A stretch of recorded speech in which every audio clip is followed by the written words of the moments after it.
Hello, our friends, Evolutionary Energy Arts family. Hello there, welcome back. So we have a lot to talk about on this one. We're going to focus in on something that's really important that we feel everybody should really know about. But let's look at the news first. And we see Israel calls for a harsh response to an attack on an Israeli-operated ship off of Oman, blames terrorism exporter Iran. You know, the tit for tat, it just keeps going up as far as tension. Every single day, there's more things going on that are showing us the signs of a much broader conflict that may be around the corner at any time. I know, and there's like one is swatting a hornet's nest and the other one's swatting a grizzly bear. Yeah, and when you look at it, each side would obviously look at the other side as being an exporter of terrorism. Mm-hmm. And this statement is Iran is not just an Israeli problem, but an exporter of terrorism, destruction, and instability that harms us all. The world must not be silent in the face of Iranian terrorism, but that also harms the freedom of shipping. So a Liberian flag tanker, Mercer Street, operated by the Israeli-based Zodiac Maritime Company, came under attack late on Thursday. Initially reported as a piracy incident, the assault killed 2 crew members, a British and a Romanian national. Remains unclear what exactly happened to the vessel, though Israeli media, citing unnamed senior officials, reported it was attacked by drones.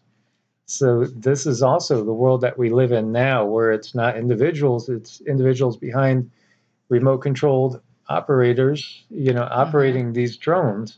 They don't even have to be right there. And yet another explosion at Superior Propane, south end of Barrie, Ontario, forces evacuation. And this was 2 large 30,000-gallon propane tanks. Well, they had flame impingement. Doesn't seem like it worked. Was this an act of sabotage? Or was this just another coincidence? Or is this just another plasma issue? I know, there's all kinds of these maybes. There's tons of maybes. I wonder how many people know definitely what's going on. A few at least. Texas Governor Abbott issues executive order prohibiting cities from requiring masks and vaccines. And so we had talked yesterday about a certain district in Florida going against the governor there's wishes. And we talked about how even the states may not look the same as they do in, say, 2025. Let's pick out a year that's been picked out for a reason. What will the country look like? What even will the individual states look like? Who's going to end up on what side of what border? I know, it's crazy. This world is most definitely splitting. We're talking about a splitting of the energies.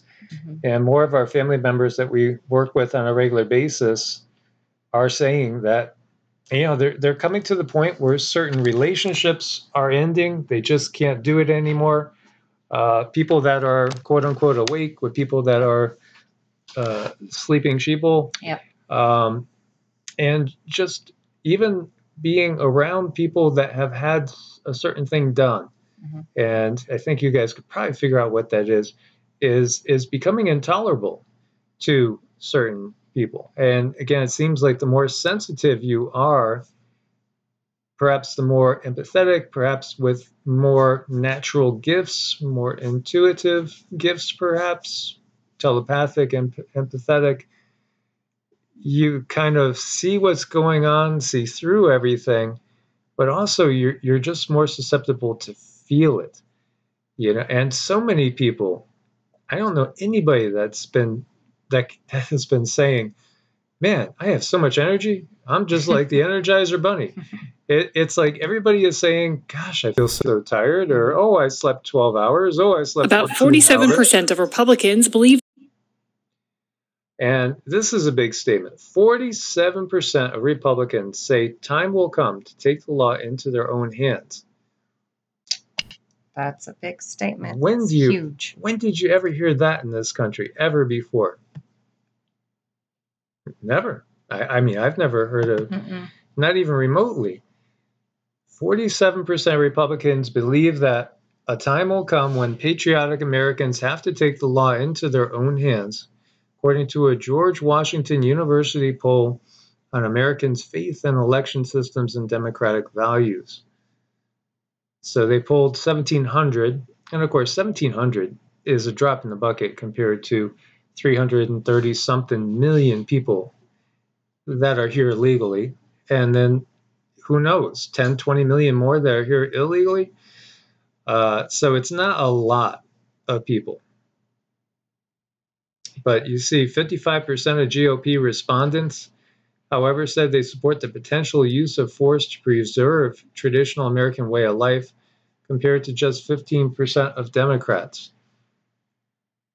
Only 9% of Democrats agreed with the statement that a time will come when patriotic Americans have to take the law into their own hands. But I think if we still had 45 in there instead of 46, probably the numbers would switch a lot. Mm-hmm. There'd probably be a huge turn in what you're seeing here.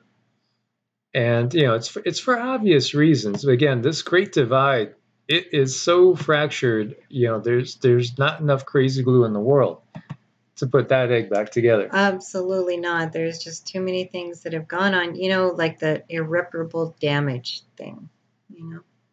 Irreparable damage, yeah. Yep. You get to that point, and, you know, the counselor says, this is an irreconcilable difference. Yes, yes. You know, I guess you two should either, you know, just handle it amicably, or, you know, going to have to hire the lawyers. Yep. U.S. sets new Cuba sanctions as Biden meets Cuban Americans. And again, what do the sanctions do? They make life miserable. The people suffer, and I guess the hope is that they'll suffer enough that they'll overthrow the people in charge. You know, just being blunt about it, that is, I think, the outcome, you know, get them to submit. Mm-hmm. Absolutely. That's quite a word, submit. Mm-hmm. Key inflation indicator up 3.5% year over year in June, fastest gain since 1991. Yes, things are most definitely spiraling, and not really in a good direction.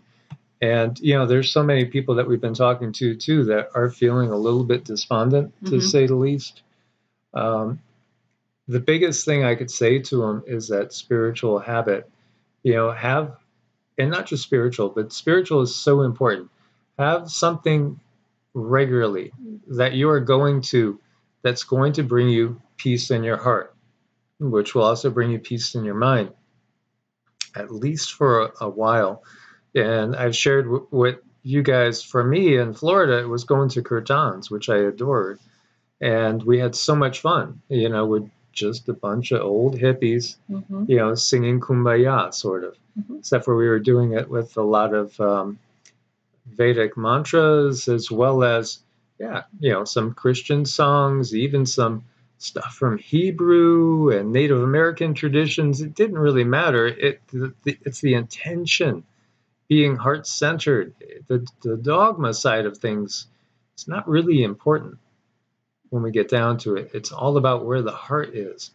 And nowadays, it's doing mantras and meditation or Qigong, but don't discount the healing benefits of getting a good workout in, because that will produce endorphins, feel-good hormones in the body, which can also get you up in vibration and get you out of perhaps a down mood. And if you're really having a hard time, you know, don't focus on the 30 minutes or an hour. Focus on 5 minutes. You know, set your timer for 5 minutes. Get up and just march. Just move your body and see how that feels after a few minutes.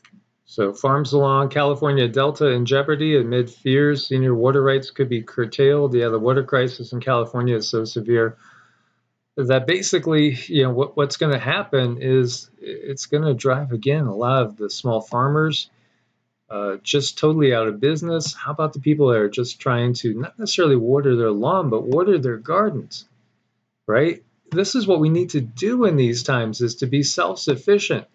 And if you don't have water for your garden, that's not a good thing. No, that's very concerning. It really is.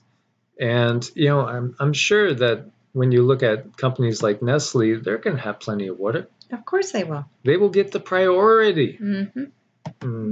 Just saying. Senate moves to legalize POT at a federal level. What are the chances? Yep. They are preparing to wade through a controversial conversion about federal policies on, you know what? After Senate Majority Leader Charles E. Schumer, a Democrat from New York, released draft legislation this month that would legalize it at the federal level. Well, you know, we have a cannabinoid system in our body, which speaks to the fact that it's been something that humans have been using for thousands of years. Thousands and thousands of years. Why would we have a cannabinoid system in our body if it wasn't used to handling it? And it does have, CBD, for instance, does have beneficial aspects to it.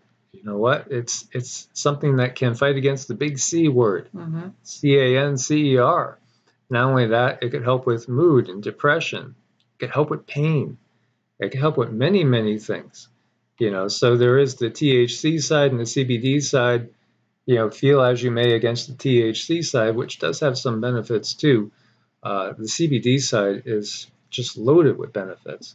It is. It really is. And, you know, a lot of plant medicine is overlooked. Seriously overlooked. Key to living past 100 may hinge on your gut health. So says a study of centenarians. And, you know, this also gets me thinking about blue zones and where people live the longest. They tend to eat basically a very, very green diet, focusing most on veggies and fruits and a lot of live foods. Some proteins from the sea as your main source of protein if you're eating any sort of flesh at all. But, you know, the gut is our second brain. It truly is. It's way overlooked. And maintaining balance is way overlooked. Antibiotics wipe out everything. Antibiotics, anti-life, bios. So instead of always going for the antibiotics, think about other alternatives that could be possible, which we've talked about. You know, silver and gold have other benefits. Gold, perhaps, in relation to consciousness and maybe even longevity. And silver, very antiviral, very antibacterial. And there's so many other things you could do too. If there's anything ever creeping in, like the signs of a cold, sinus issues, lung issues, you know, my remedy has been for decades and decades, peppermint oil, eucalyptus, and tea tree in a diffuser. Inhale. It's amazing. Yeah, it works so well. I've done that for years with the kids, and we use it too all the time. And tea tree is very, very antibacterial, antifungal, and fungus is a big issue as well. But again, this is talking about the superbugs. Well, there's a lot of superbugs out there, and our microbiome is key. So you have to also, if you do go through a series of antibiotics, you want to definitely take probiotics to put the good stuff back.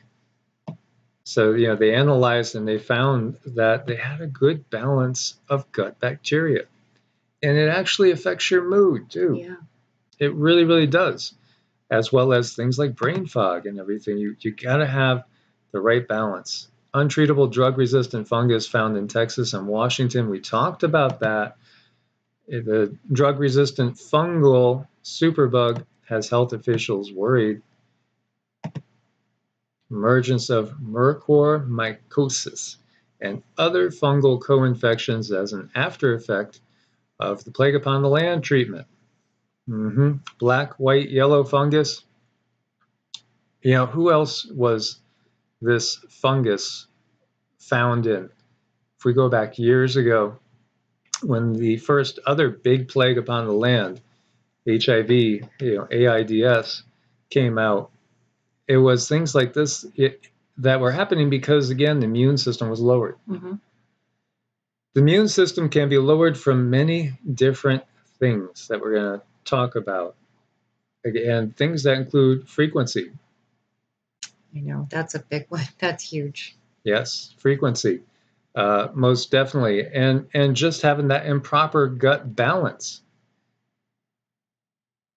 Interesting that there has been a lot of talk about spiky macronutrients. I like it. I like it. Protins, right?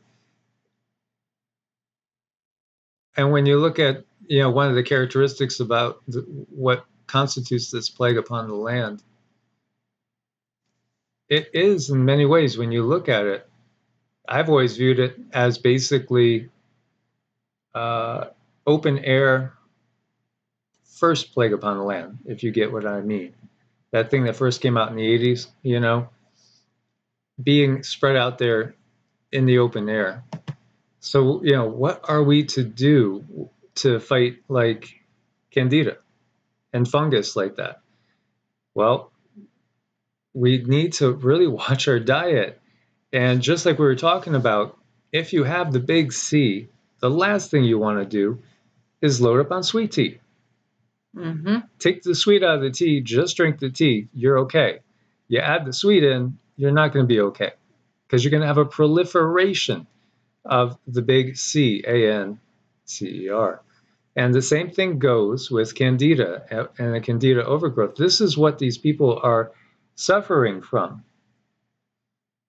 And this is a big part of everything that's going around globally right now. It would not be a bad idea for everybody to go on an anti-Candida diet. Unless you're just feeling absolutely magnificent, this is the best I've ever felt, my brain is clear, I got tons of energy, I barely need to sleep, good, then you're probably okay. You probably don't have Candida overgrowth. However, if you have chronic fatigue, if you're always feeling tired, sleeping more than usual lately, anybody? Do you have brain fog? Can't seem to really focus.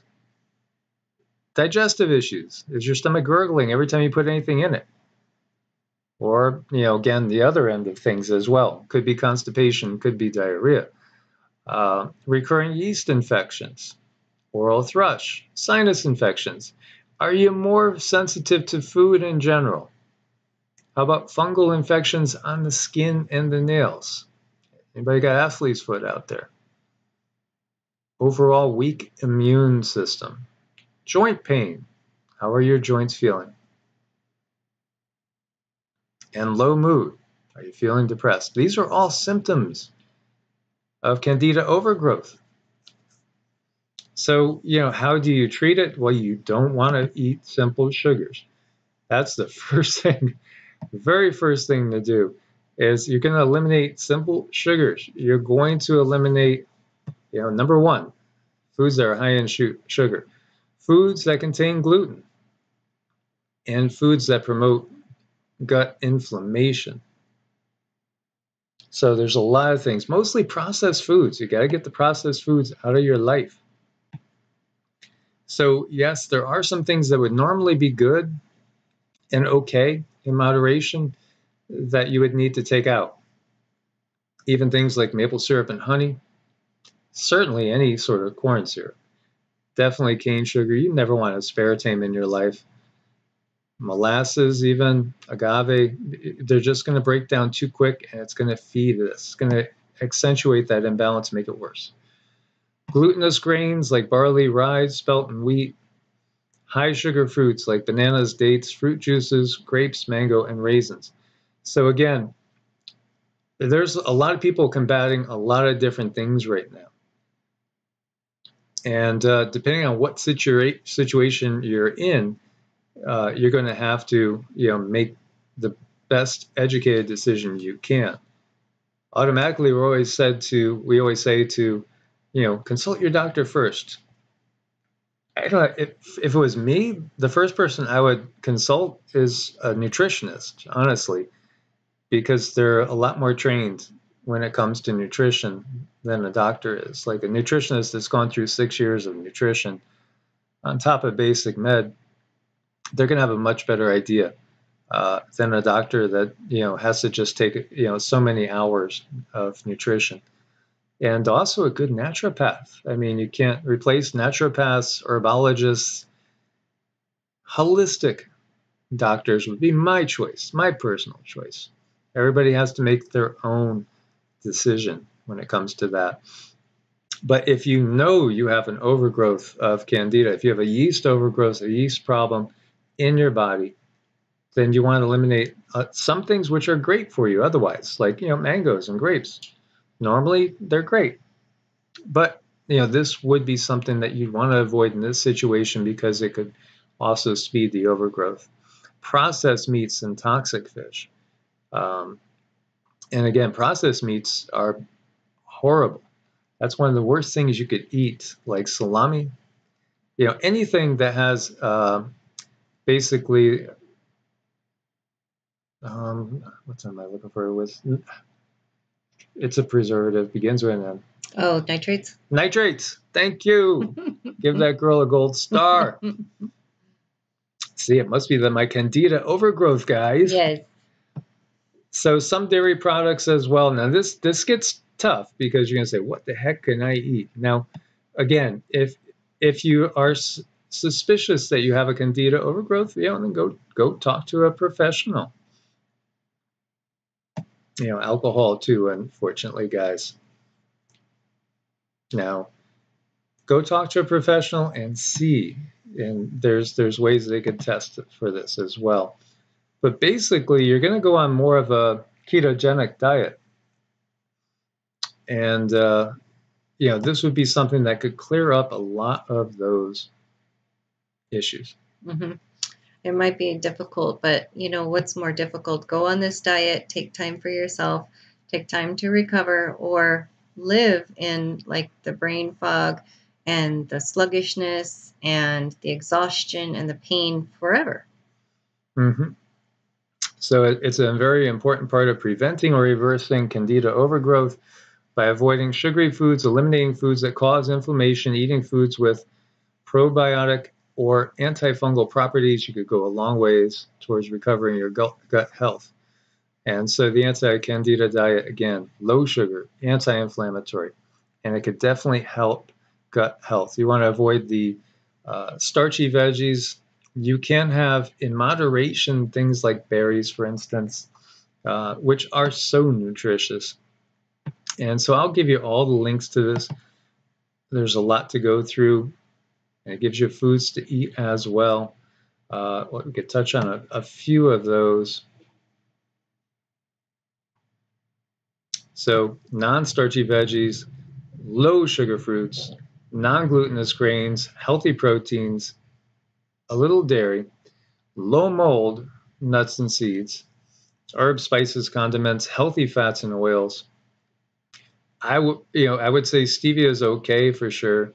You just want to be very, very careful with what you take in. And again, it's something that hopefully, you go on that for a week or so and you'll clear up and you'll start to feel, and there's a link here for recipes, you'll start to feel more like yourself, more energy, a little more brain focus. By the way, coconut oil can kill Candida. And coconut oil I buy in like a gallon at a time. And I'm just going to place another order just to get another backup since it had increased by 1/3 since the last time I bought it. But we use coconut oil in everything. It's a good thing to rinse your mouth out with as well. Pau de arco is a great herb, very powerful, potent herb that my naturopath told me to take when I was taking Lymes, and it's always stuck in my mind. Garlic, cinnamon, coconut oil, as we said, these are all good. These are all going to kill your Candida. Sugar is going to feed it. Alcohol is going to feed it. Starchy foods, fried foods, they're all going to feed it. So we're talking about other things. We talked about this, the 5 Cuban generals that mysteriously died, and wondering, does that have anything to do with the plague upon the land, or does it have anything to do with anything else? We've seen too many deaths lately of people that are way before their prime, I should say, just too young. This gentleman looks so dynamic. You watch him doing his martial arts, thing of beauty to watch. Seemed in amazing health. 43 years old. They say he was diagnosed with colon cancer 4 years prior. He kept it a secret, and he went through surgeries and chemo and everything. And then he passed at 43 years old, just way too early. And our own Gerald Clark, he passed on as well, and he's just a couple years older than me. He was the author of Anunnaki of Nibiru and the seventh planet, Mercury rising. He spoke out a ton about the Anunnaki, the Gigi, the true powers that be. And unfortunately, the professor Gerald Clark passed away on June 4th in 2020. It's been over a year now. He touched many of our lives with his wisdom. He was a generous man who shared his knowledge with those near and far. And so, this is his channel, and there's a compilation. You could still see some of his work. And this was the sudden onset of a cancer very similar to what Black Panther had as well, except for he came on very quick and he was gone from our world. One of those bright lights that was sharing an awful lot of truth out there.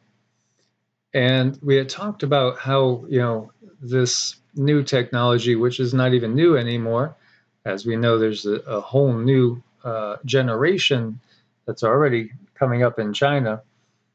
And it really did start out as a weapon system, and it was created by DARPA, which actually, when you get down to it, is basically how the internet came around, by the predecessor of DARPA. All about frequency. And, it's interesting because this could be used against other soldiers, for instance, or other reasons as well. And we've seen these reports of 20 U.S. diplomats in Vienna have injuries from attack by microwave or radio wave weaponry. Yeah, the Cuban, the Havana syndrome is what they're calling it. Headaches, dizziness, symptoms consistent with concussions as well, brain damage. A lot of things, as well as perhaps a burning feeling, as well on the skin. And, this makes me nervous to even talk about it, but it's there. It's right there. Dr. Paul Bitchute, who was a former DARPA senior scientist. Well, he talked about checking out a couple of patents here. One of them is from 94, February 22nd, 94. And another one, 92. Method and system for altering consciousness. Yes. And, these are the patents for it. And, these are things that were worked on at that place that we're talking about, that DARPA. And how these technologies could make people feel dizzy, confused, nauseous, maybe like vomiting, maybe get sick, maybe even hear voices in their head that they don't know where it's coming from. Mm-hmm. Things to be aware of, because again, the government is always supposed to be by the people, of the people, for the people, the masses, so that the people can pursue life, liberty, and true justice for all. That would be nice. Yes, not just for 1/10 of 1%. So interesting stuff, interesting times. It's like putting a puzzle together, but it's not very hard to see the puzzle, really, if you just, look at it and you have enough of the puzzle pieces to put together. So onward we go. Christian and otherwise soldiers. Yes. Non-denominational. Because really, again, it's not about dogma. It's about what's in your heart. Who do you really, really serve? And we know that there's powers that be to listen into these podcasts, these broadcasts, these videos. So we ask you, who do you really serve? Are you really serving humanity in general? I think that's a really fair question. It is. How do you think the afterlife will judge you with everything that you've done in your lifetime? Again, we have to have that higher purpose in mind. When we are, as the Law of One puts it, in service to others, truly we're in service to ourselves, because it's in our own higher self's best interest to be in service to others. And that doesn't mean 1/10 of 1% of the populace. Mm-hmm. It's true. Thank you guys so much for your support on Ko-Fi and Patreon. Thanks for checking out Medicinal Foods. Lots of good stuff there that could actually help your mind, body, and spirit. And as always, guys, God bless and namaste. Namaste.